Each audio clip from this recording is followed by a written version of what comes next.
حضرت قلندر رحمۃ اللہ علیہ نے بڑی محبت سے بخارا کے ولی عہد سلطنت کو اپنی آغوش میں لیا۔ پھر کچھ دیر تک آپ بہت غور سے اس شہزادے کو دیکھتے رہے، پھر اپنی گدڑی یعنی اس خرقے میں اس شہزادے کو چھپا لیا۔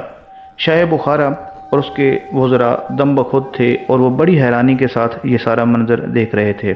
حضرت قلندر رحمۃ اللہ علیہ نے ولی عہد سلطنت کو کچھ دیر اپنے سینے سے لگائے رکھا اور آپ رحمۃ اللہ علیہ نے اس شہزادے کا نام ادھم رکھا۔ اس کا نام رکھنے کے بعد پھر اس خوبصورت شہزادے کو شاہ بخارا کی طرف بڑھاتے ہوئے قلندر نے فرمایا کہ اب تم جو چاہو کرو، ہم نے اس سے اپنا آدھا حصہ وصول کر لیا ہے۔ شاہ بخارا اور اس کے مصائب اور وزراء جو کہ اس کے ساتھ آئے تھے، وہ ایک عارف کی رمز و کنایات کو نہیں سمجھ سکے اور وہاں سے چلے گئے۔ ایسے ہی وقت گزرتا رہا اور شہزادہ بھی جوان ہو گیا۔ پھر شاہ بخارا کے انتقال کے بعد وہ شہزادہ تخت نشین ہوا۔ حضرت لال شہباز قلندر رحمۃ اللہ علیہ نے ولی عہد کا نام ادھم رکھا تھا اور اب وہی شہزادہ سلطان ادھم کے نام سے بلخ اور بخارا پر حکومت کر رہا تھا۔ سلطان ادھم نے کئی سال تک عدل اور انصاف اور پاک بازی کے ساتھ حکومت کی۔ اس کے عہد اقتدار میں بلخ اور بخارا کے باشندے پرسکون اور خوشگوار زندگی بسر کر رہے تھے۔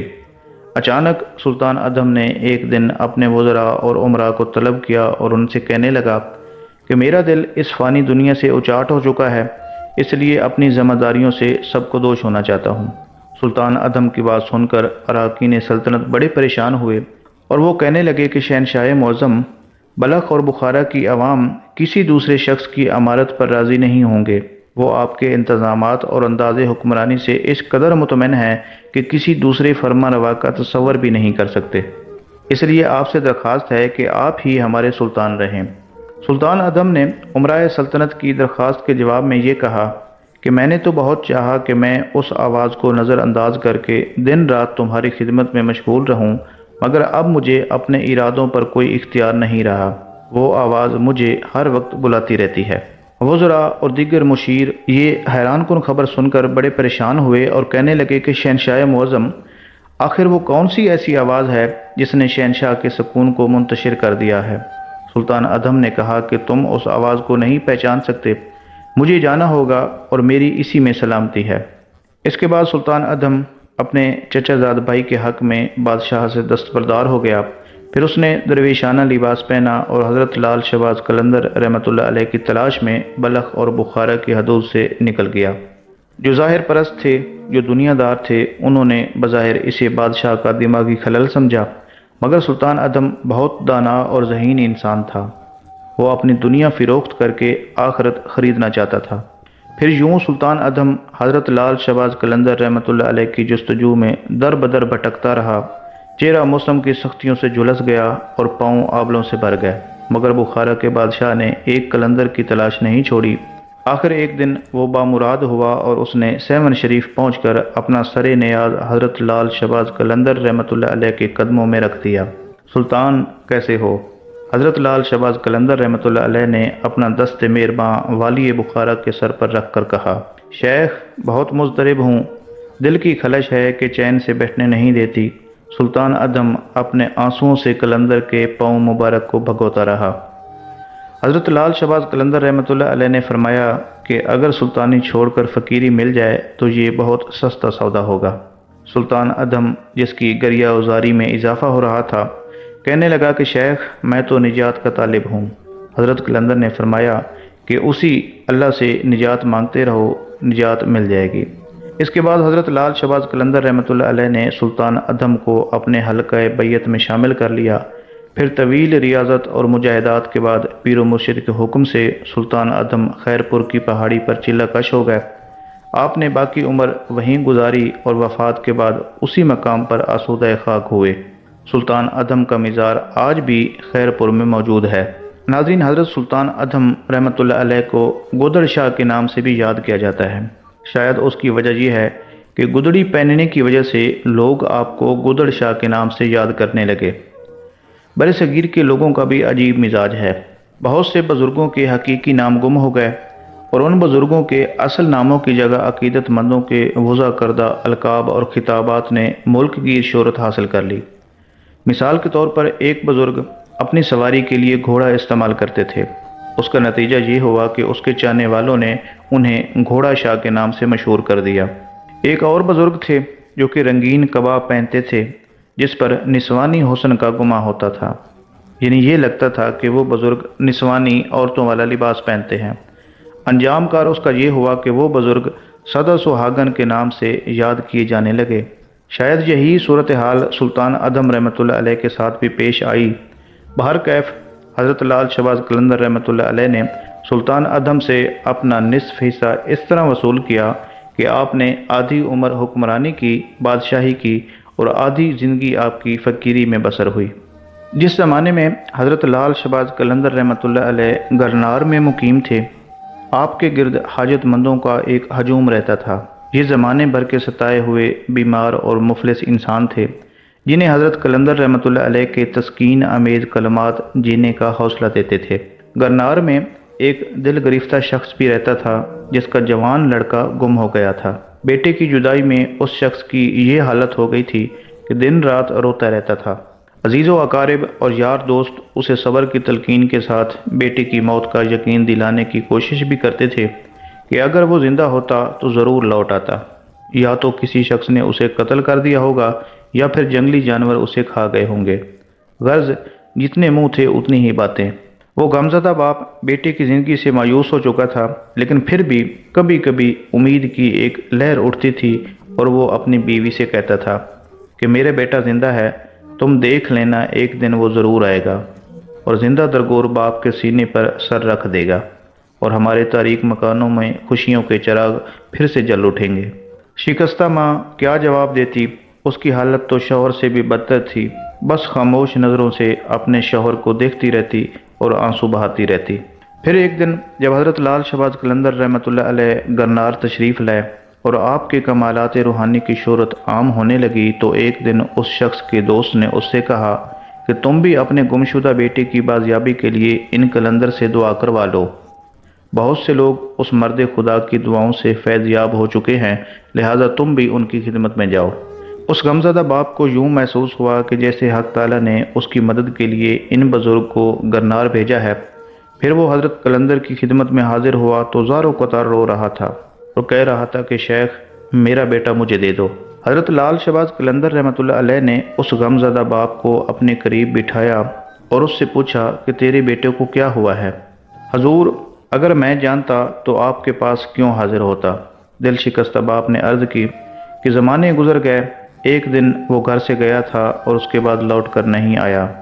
لوگ کہتے ہیں کہ وہ مر گیا، مگر میرا دل نہیں مانتا اور میرا دل یہ گواہی دیتا ہے کہ وہ زندہ ہے۔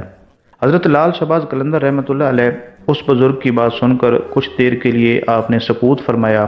آپ چپ رہے اور پھر اس کے بعد آپ یوں گویا ہوئے کہ تیرے دل کی گواہی صحیح ہے، آپ کا بچہ زندہ ہے اور بہت اچھے حال میں ہے۔ یہ نوید جاں فضا سن کر فراق کی آگ میں جلنے والے باپ کو گویا سکتا ہو گیا۔ پھر جب اچانک اس خوشی کی خبر کا اثر کچھ کم ہوا تو اس نے حضرت قلندر کے ہاتھ پکڑ لیے کہ شیخ اس بد نصیب باپ پر رحم کرو، اب مجھ سے مزید جدائی برداشت نہیں ہوتی۔ حضرت قلندر رحمۃ اللہ علیہ نے فرمایا کہ تو بد نصیب نہیں، ایک خوش نصیب باپ ہے، اللہ کا شکر ادا کرو۔ مضطرب باپ بیٹے کی خبر سن کر مزید جذباتی ہو گیا اور کہنے لگا کہ اب تو اس راحت جاں کو دیکھ کر ہی اللہ کا شکر ادا کروں گا کہ وہ کب آئے گا میرے پاس۔ وہ خود نہیں آئے گا، اسے جا کر لانا پڑے گا، حضرت لال شہباز قلندر رحمۃ اللہ علیہ نے فرمایا۔ پھر دوسرے دن حضرت قلندر اس شخص کو اپنے ساتھ لے کر روانہ ہوئے۔ پورا دن چلتے رہے یہاں تک کہ شام ہو گئی۔ آپ نے ایک گھنے جنگل میں قیام فرمایا۔ وہ شخص بھی تھک کر چور ہو چکا تھا، مگر حضرت قلندر کے چہرے مبارک پر تھکن کے ہلکے سے بھی آثار نہیں تھے۔ وہ شخص کہنے لگا کہ حضرت اب مجھ سے مزید نہیں چلا جاتا۔ شیخ نے فرمایا کہ چلو گے نہیں تو منزل تک کس طرح پہنچو گے؟ بس ایسا ہے کہ ابھی سکون سے سو جاؤ، انشاءاللہ صبح تمہاری مراد پوری ہو جائے گی۔ یہ کہہ کر حضرت لال شہباز قلندر رحمۃ اللہ علیہ خود تو عبادت میں مشغول ہو گئے اور وہ بزرگ سو گئے۔ کہنے کو تو وہ بزرگ سو رہے تھے، لیکن اپنے بیٹے سے ملاقات کے شوق میں وہ رات بھر سو نہیں سکے۔ پھر جب صبح ہوئی تو حضرت لال شہباز قلندر کا سفر دوبارہ شروع ہوا، مگر یہ سفر زیادہ طویل نہیں تھا۔ جنگل کے آخری کنارے پر ایک جھونپڑی نظر آئی۔ وہاں کچھ لوگ نظر آئے جو کہ خانہ بدوش سے دکھائی دے رہے تھے۔ حضرت لال شہباز قلندر رحمۃ اللہ علیہ کو دیکھتے ہی وہ خانہ بدوش باادب کھڑے ہو گئے۔ حضرت قلندر نے غمزدہ باپ کو مخاطب کرتے ہوئے فرمایا کہ تم یہیں ٹھہرو، میں ابھی آتا ہوں۔ یہ کہہ کر حضرت قلندر جھونپڑی میں داخل ہو گئے۔ دراصل وہ جھونپڑی ایک خانقاہ تھی جہاں 7 درویش مراقبہ میں مشغول تھے۔ اس جھونپڑی کے باہر کچھ خانہ بدوش بیٹھے تھے جو کہ ان درویشوں کے خدمتگار تھے جو کہ اندر خیمے میں تھے۔ حضرت قلندر رحمۃ اللہ علیہ جھونپڑی میں داخل ہوئے تو 7 درویش استغراق کی حالت میں بیٹھے ہوئے تھے۔ حضرت قلندر رحمۃ اللہ علیہ آہستہ آہستہ چلتے ہوئے ان درویشوں کے قریب پہنچے اور پھر آپ نے ایک درویش کے کاندھے پر ہاتھ رکھتے ہوئے فرمایا کہ تم یہاں سکون سے بیٹھے ہو اور کوئی تمہارے فراق کی آگ میں جل کر راکھ ہو گیا ہے۔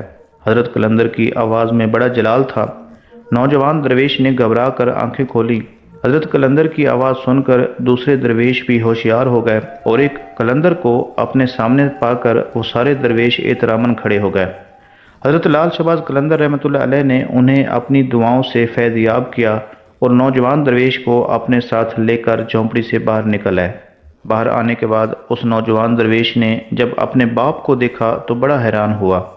حضرت لال شہباز قلندر رحمۃ اللہ علیہ نے اس باپ کو مخاطب کرتے ہوئے فرمایا کہ یہ تمہارا بیٹا ہے، یہ گم نہیں ہوا تھا، بلکہ ہوا اس طرح ہے کہ یہ دنیا کے قابل نہیں اور دنیا اس کے قابل نہیں۔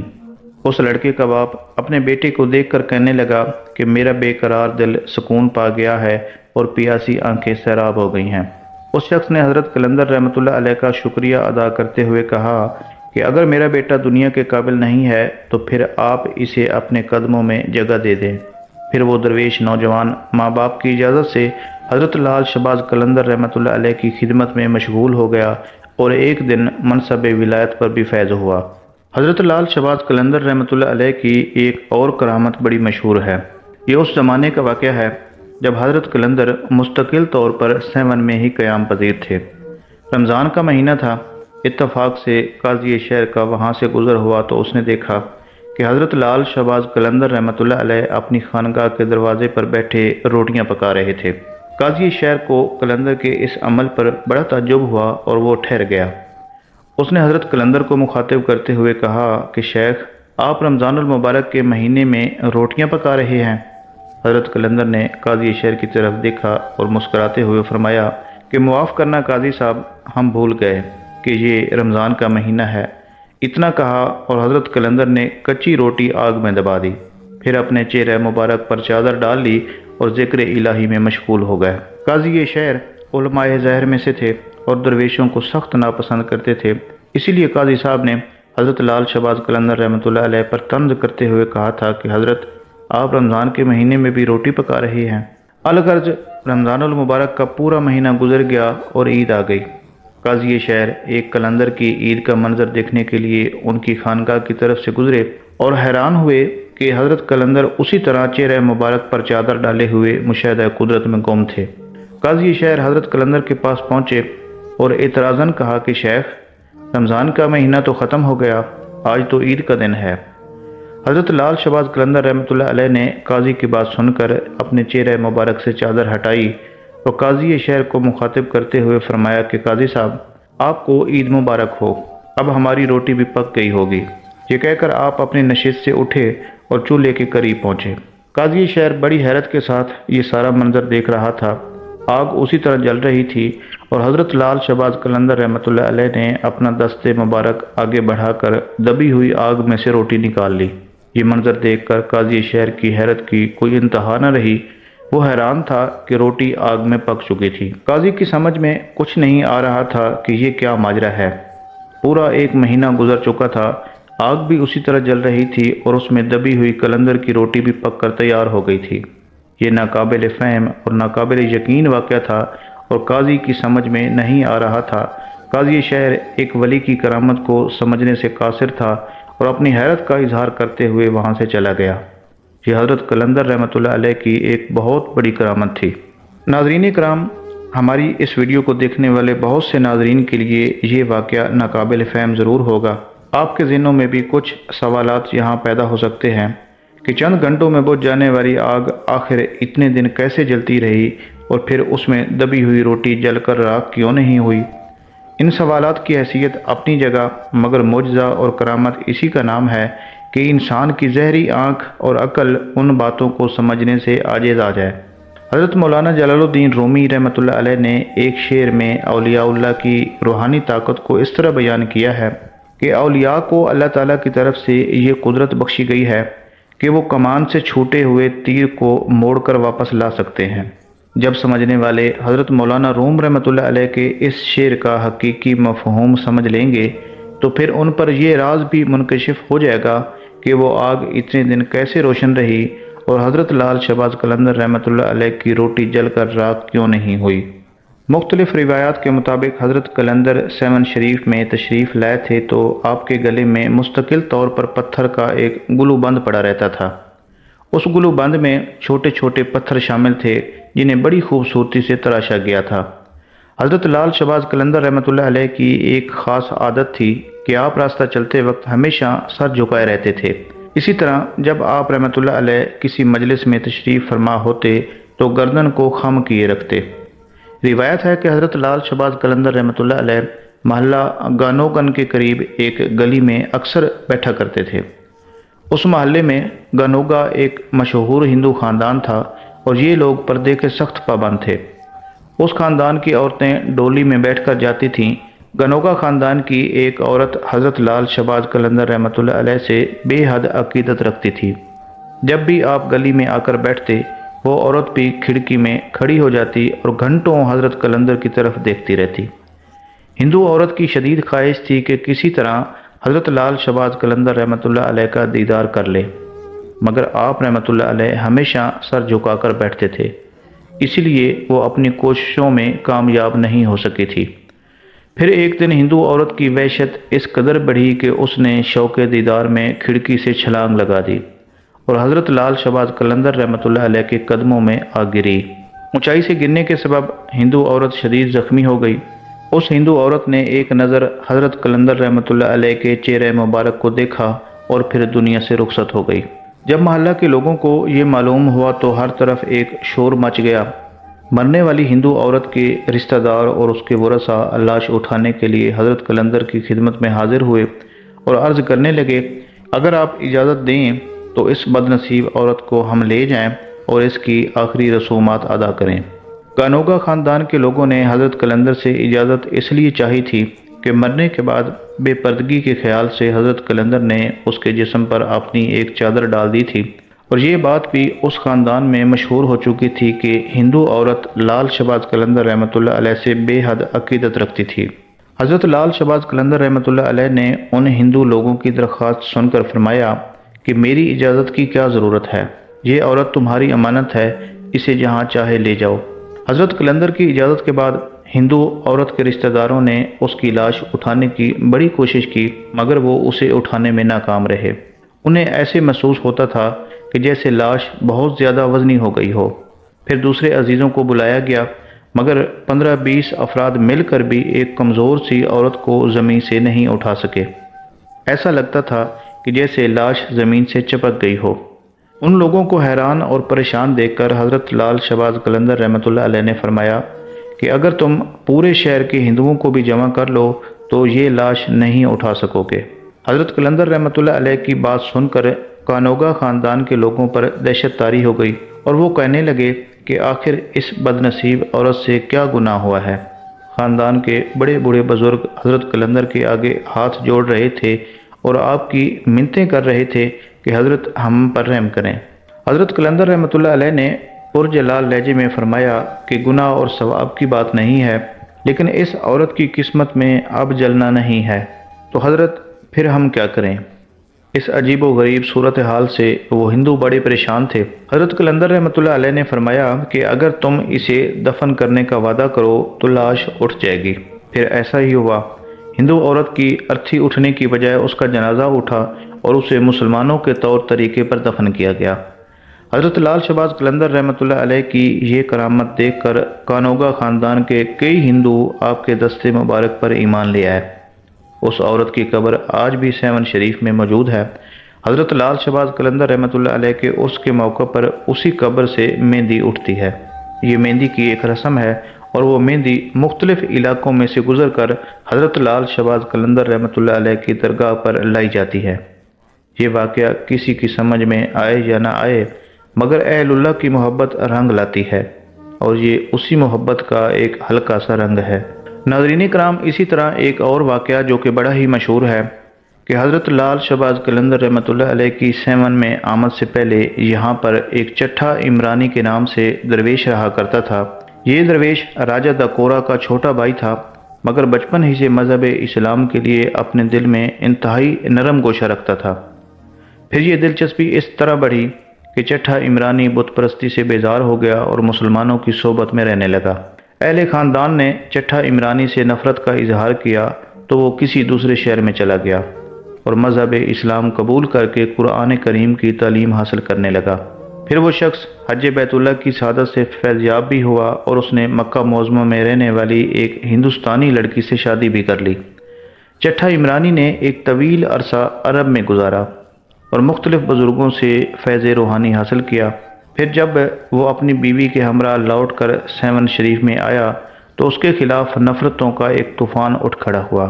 راج گھرانے نے چٹھا عمرانی کو اچھوت بنا کر رکھ دیا۔ اسے جان سے مارنے کی دھمکیاں تک دی گئیں، مگر اس کے پائے استقامت میں ذرا بھی لغزش نہیں آئی۔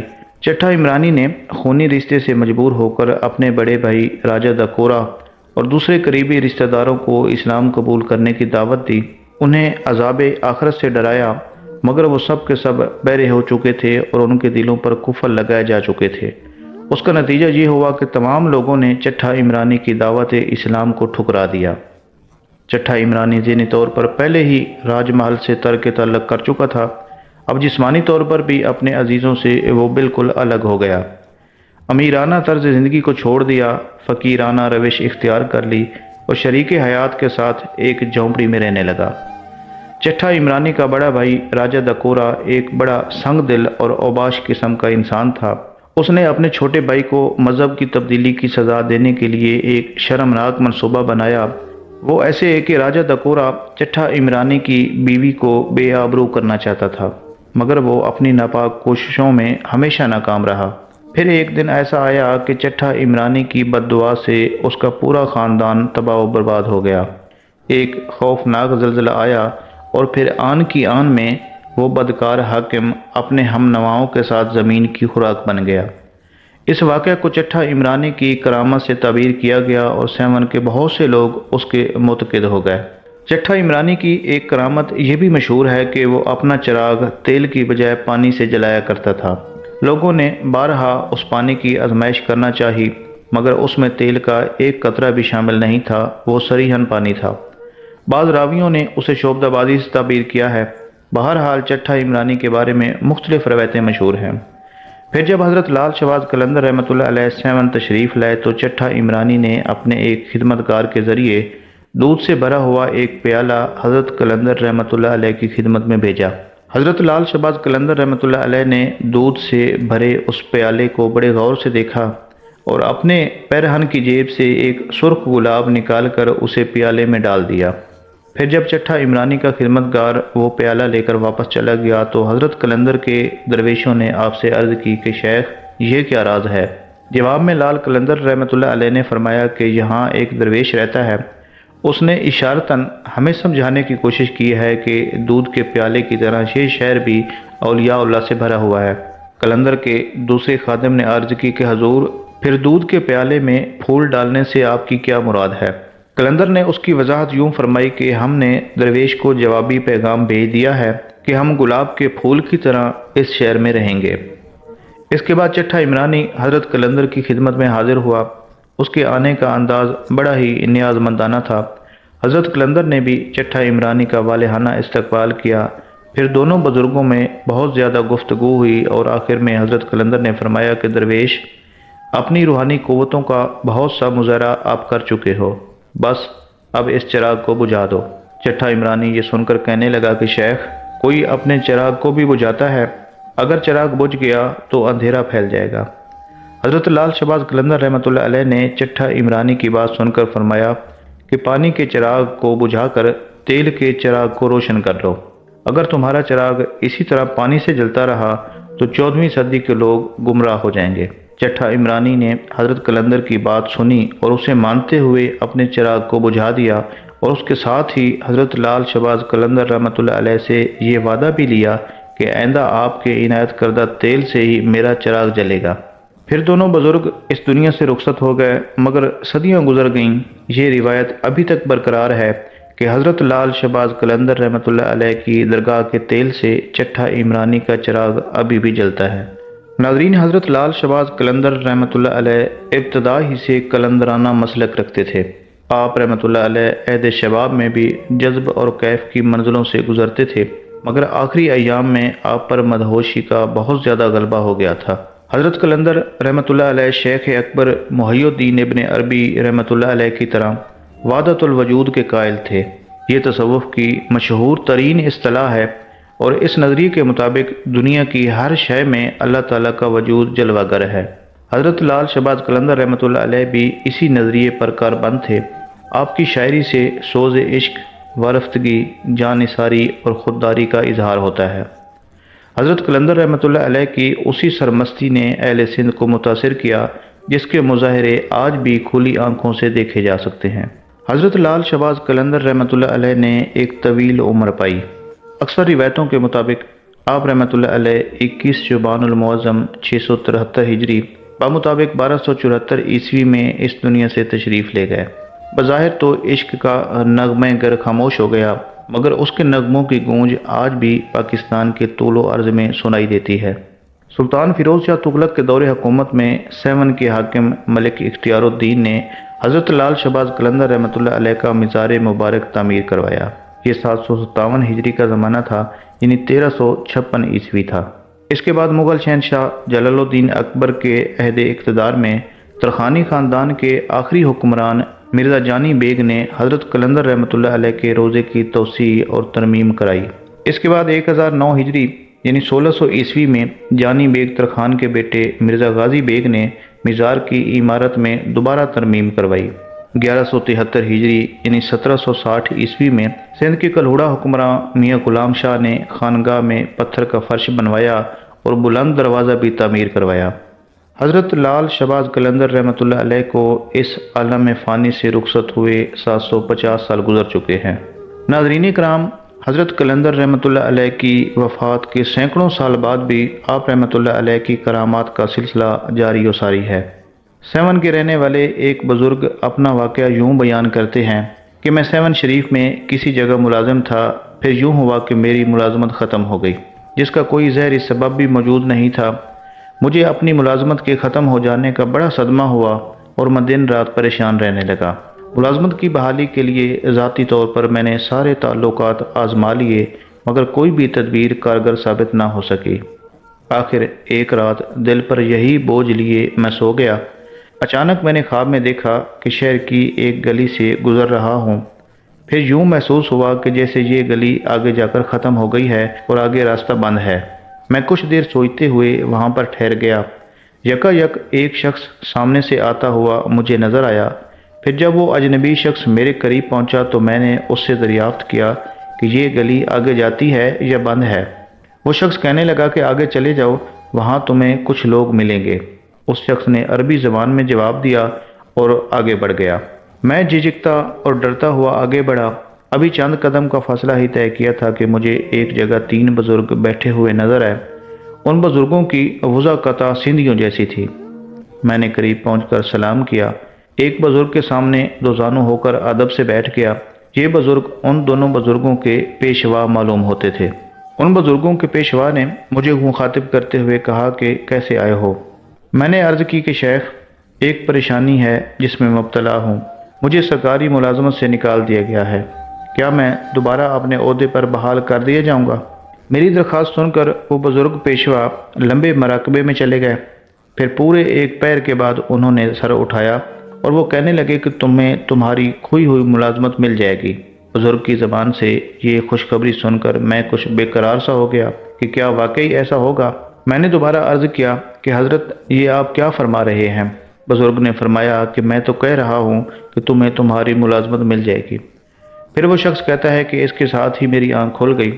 میں بے چینی سے اس دن کا انتظار کرنے لگا کہ وہ دن کب آئے گا جب میں ملازمت پر بحال ہو جاؤں گا۔ آخر کار 1 سال کے بعد میری ملازمت دوبارہ بحال ہوئی اور خواب میں نظر آنے والے شیخ کا قول بھی سچ ثابت ہوا۔ بعد میں مجھے یوں لگا کہ جیسے بشارت دینے والے وہ بزرگ حضرت مخدوم لال شہباز قلندر رحمۃ اللہ علیہ تھے، اور پورے ایک پیر کا مراقبہ اس بات کی طرف اشارہ تھا کہ مجھے میرے مقصد کے حصول میں 1 سال کا عرصہ درکار ہوگا۔ تو دوستو، یہ حضرت لال شہباز قلندر رحمۃ اللہ علیہ کی ایک کرامت ہے جو کہ حال ہی میں ایک بزرگ نے بیان کی ہے۔